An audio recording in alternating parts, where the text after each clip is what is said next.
Hello, this is Pastor Manning bringing you the Beacon of Hope podcast from Lighthouse Baptist Church at 2032 Cedar Hill Road, Lancaster, Ohio. And I want to bring you a quick thought out of Proverbs chapter 11 and verse 3. It says in that passage, "The integrity of the upright shall guide them, but the perverseness of transgressors shall destroy them." The idea here is let your conduct be your guide. I grew up, I'm 55 years old, and I grew up in a time we heard this saying, let your conscience be your guide. Of course, that is bad advice all the way around, and certainly not biblical advice, because the conscience can be seared and the conscience can be deadened. But God did give us a conscience to help us, but not to be our guide, the scriptures to be our guide.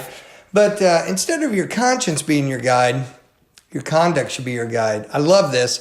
The integrity of the upright shall guide them. Someone who is upright is someone who is honest in their dealings, who walks in a way that is honorable, in a way that's right, and that sort of thing. But the word integrity is a great word. The word integrity comes from the Latin word integritas, or from integer, and which was the Greek word, and it means wholeness, entireness, the unbroken state. And it means an entire unimpaired state of anything. These are all definitions of the word integrity. In addition to that, it can mean, with integrity, it also deals with the moral integrity, has to do with purity. It has to do with being genuine or unadulterated. You'd have your integrity with that. And it's interesting in the verse there in Proverbs 11:3, it says, the integrity of the upright shall guide them. When someone has integrity, when they are wholesome, when they do operate because of principle, that very thing guides them. It is the moral compass that allows them to make decisions, and it allows them to choose pathways which are good pathways. By contrast, in that same proverb, it says the perverseness, which is the treachery or the wickedness or the deviation, but the perverseness of transgressors. A transgressor is someone who goes across or breaks the law. Trans means to go across, and a transgressor is someone who goes across the law, across the boundary. The perverseness of transgressors shall destroy them. A transgressor, his perversion that leads to the transgression causes him to not be able to consistently make good decisions. In other words, the decisions are coming from a place that is not whole, does not have integrity.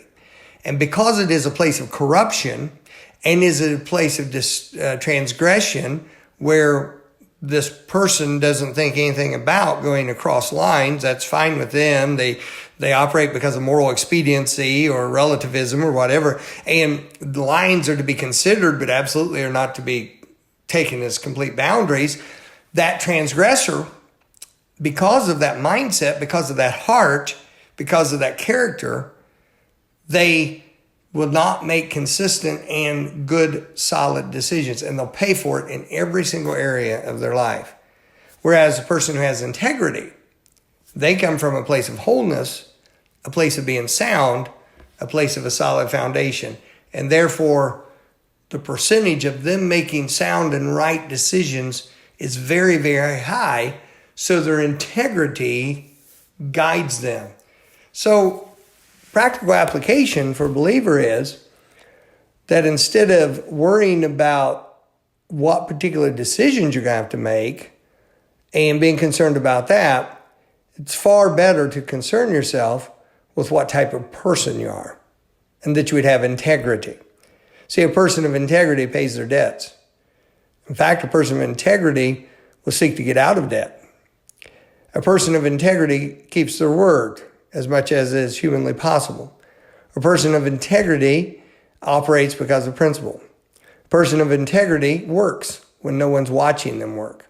A person of integrity will not steal or cheat, even if they think they can get away with it.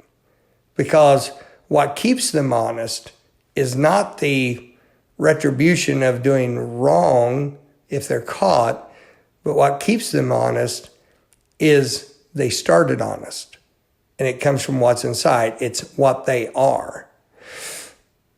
If a thief works for a company that has a very good security and good surveillance and good protocols for keeping track of their employees, and that thief does not try to steal from that company, it's not because of integrity.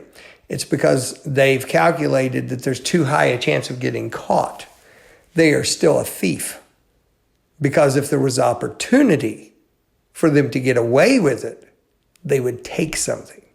However, the person of integrity, doesn't matter whether or not they're being monitored, doesn't matter whether or not that there's security on them. They wouldn't think about taking something that wasn't theirs. Why? Because of their integrity, what they are. And that integrity is what will guide them. And I don't know about you, but I want to be guided in this old world. There's a lot of decisions to be made. There are people affected by my decisions. And I want every bit of good guidance I can get. Think on this verse. Let it get down in your heart. Have a great day.